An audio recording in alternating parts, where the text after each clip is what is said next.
মার রাক্ষা যাওয়া নাক ফুলটা ফড়াইয়া ধ্যানির বালারে খইলাম, আমার তো একখান ডিঙি নৌকা বাদে আর কিচ্ছু নাই। বিয়া কইরা তোমারে কই রাখুন। নির্বালা এককাল হাসি দিয়া কইল, নৌকার মধ্যে কি ঘর বান্ধন যায় না মাঝি? বনফুল এক আসমান তারাবাতি চাঁদের আলোয় আমরা বাসর সাজাইলাম। একজন আরেকজনের হাত ধইরা গাঙের উপর বাসতে বাসতে পুরা রাত কাটাইয়া দিলাম কথা কইয়া। কত কথা নির্বালা কইতাছিল। হুনো মাঝি, আমার মনে চায় শীতের এক বিয়ান বেলা তুমি আর আমি হাত ধইরা ঘাসের উপরে হাঁটতাম। শিশির আর আমার পাওয়ের নুপুরের যুদ্ধে সরম ভাঙ্গা যাইব ঘাসে গো। আমি কইলাম, এরপর যখন হাঁটা শেষ হইব তুমি তোমার বেজা পাও দুইখান আমার কুলে উঠাইয়া দিবা। আমি আমার কান্দের গামছা দিয়া খুব যতন কইরা তোমার পাও দুইখান মুচ্ছা দিয়াম।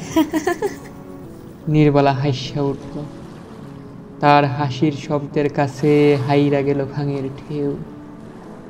নির্বালার কথা সত্যি হইল, নৌকার মধ্যে পাথা আমাগো সংসার সুখের জোয়ার উঠল। যেই জোয়ারের পর আর কোনো ভাটা নাই বইলা ভাবলাম আমি। একদিন হাইঞ্জা কালে কই থেকে যেন একটা চুড়ুই পাখি আনিয়া নির্বালা আমারে খইল। এইটা জালে পেঁচাইয়া আসিল গো মাঝি, নিয়ে আইলাম। আইস থেকা ও আমাগো লগে থাকবো, তাই চিন্তা করছি নতুন মেহমান আমনের পরে ওরে সাইরা দিমু। আমার সুহে মুহে তখন রাজ্যের বেবাক খুশি। নির্বালারে কইলাম, যেমন কইরাই হোক এইবার আমার একখান ঘর বান্ধনই লাগবে। বাইশা হনের খালে নির্বালা মইরা গেল। আজ 7 বছর।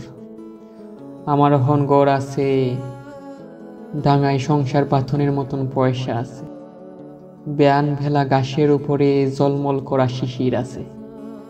হাত ধইরা হাঁটনের মতন এই হাত দুইখানার কুলের মধ্যে লইয়া শিশির মুচ্ছা দেওয়ার মতন এই পাও দুইখানার নাই। সেসব দিনের বেলায় আমি কিছুই দিতাম পারলাম না।